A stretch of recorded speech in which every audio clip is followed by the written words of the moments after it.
Hello, my name is Marshall Lewis, and this is my phased antenna arrays presentation. First of all, what is a phased antenna array?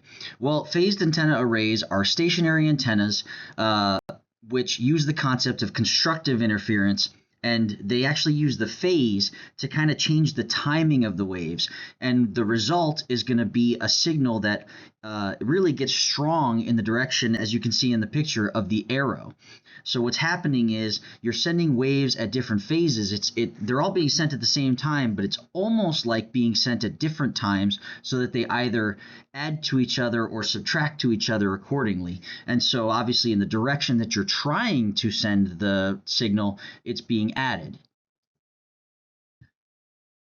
So again, how do they work?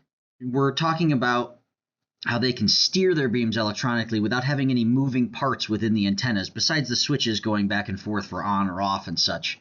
And so you can kind of see the diagram in the background with constructive and destructive interference.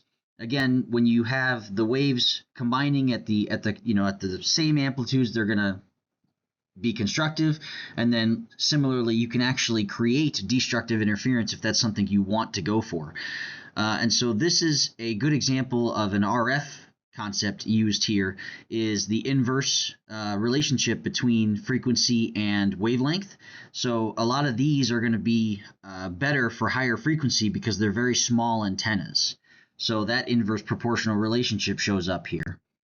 A couple applications and where we see this otherwise is communications, radar, space exploration. So there's active arrays and there's passive arrays, as shown on the diagram on the right. Active arrays are going to be more for communication and such. You have a transmitter receiver module on every antenna. So it's a little bit more complicated, but you can do more with it.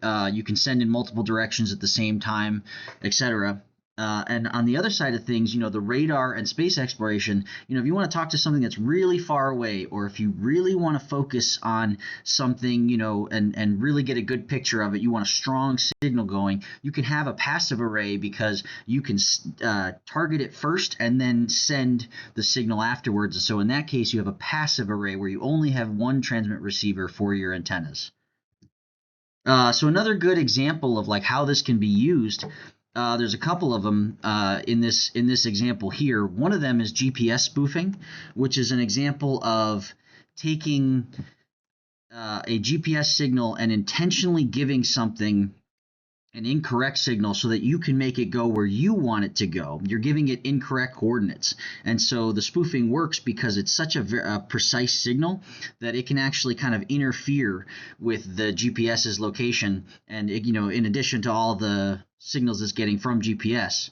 And then you can make, say an unfriendly drone go to where you want it to go rather than wherever it's being told to go based on its GPS coordinates.